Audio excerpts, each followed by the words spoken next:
A $75 million documentary that becomes the biggest cinematic fiasco of the year. Empty theaters, embarrassed crew members requesting their names be removed from the credits, and the First Lady of the United States at the center of a controversy storm that exposes questionable financial arrangements between Jeff Bezos and the White House. This is the story of a disaster no one saw coming. If this content is relevant to you, please like and subscribe to the channel. Let's get to the facts. Amazon MGM Studios paid $40 million for the distribution rights to the documentary Melania, marking the highest amount ever paid for a documentary in cinema history. Add $35 million in marketing and distribution, and we have a total investment of $75 million. And for context, the 2018 documentary RBG had a marketing budget of only $3 million. The deal was closed approximately 2 weeks after Jeff Bezos dined with the Trumps at Mar-a-Lago. The temporal proximity of these events raises inevitable questions about the nature of this transaction. Analysts like Jimmy Kimmel and Desi Lydic described the operation as a bribe from Amazon to the Trump family. Bezos's wealth increased by $35 billion since November 2024, a period that coincides with Trump's rise to power. Melania Trump received approximately $28 million, about 70% of the amount paid by Amazon, according to AFP. This amount is comparable to the highest salaries ever paid to actors for a single film and is unprecedented for a documentary. As executive producer, she maintained total editorial control over the film, participating in decisions about the trailer, color correction, music selection, and advertising campaign. The box office projections are devastating.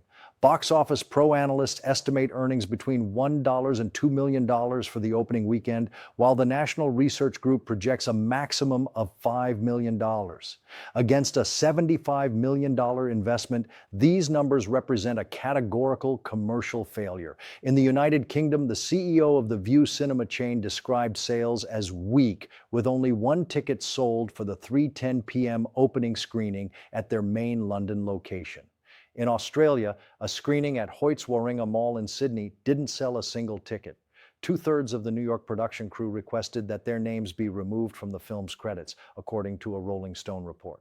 This is an extraordinarily rare phenomenon in the film industry. One crew member whose name appears in the credits stated, "I'm much more alarmed now than I was a year ago." Another crew member expressed hope that the film would fail. Brett Ratner, the film's director, was publicly accused of sexual misconduct by 6 women during the Me Too movement in 2017. This is his first film since those allegations. Crew members described the production as highly disorganized and chaotic, with long working hours and difficult conditions. One crew member stated, "I feel a bit uncomfortable with the propaganda element of it, but Brett Ratner was the worst part of working on this project." Amazon executives reportedly did not allow employees to opt out of working on the film for political reasons, forcing them to choose between working on the project or risking their jobs. This corporate decision raises serious ethical questions about professional autonomy and institutional pressure.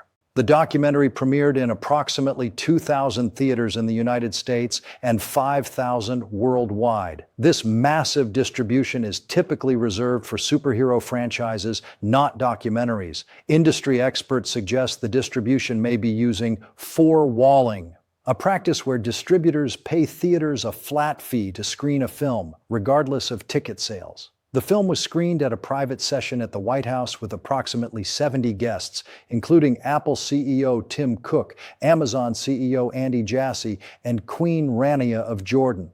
The presence of these corporate leaders at a White House event to promote a personal documentary by the First Lady illustrates the concerning intertwining of political power and corporate interests. Congresswoman Jasmine Crockett publicly questioned how Melania Trump, a model, qualified for an EB-1 visa known as the Einstein visa. Crockett stated, "You should have some kind of significant achievement like winning a Nobel Peace Prize or a Pulitzer, being an Olympic medalist, or having other sustained extraordinary abilities." In 2001, only 5 people from Slovenia obtained green cards through the EB-1 program, according to State Department statistics reported by the Washington Post. At the time, Melania had completed some high-profile work, including a major cigarette advertisement in Times Square and a bikini photo for Sports Illustrated. The question remains, does this work meet the extraordinary ability standard required by the visa?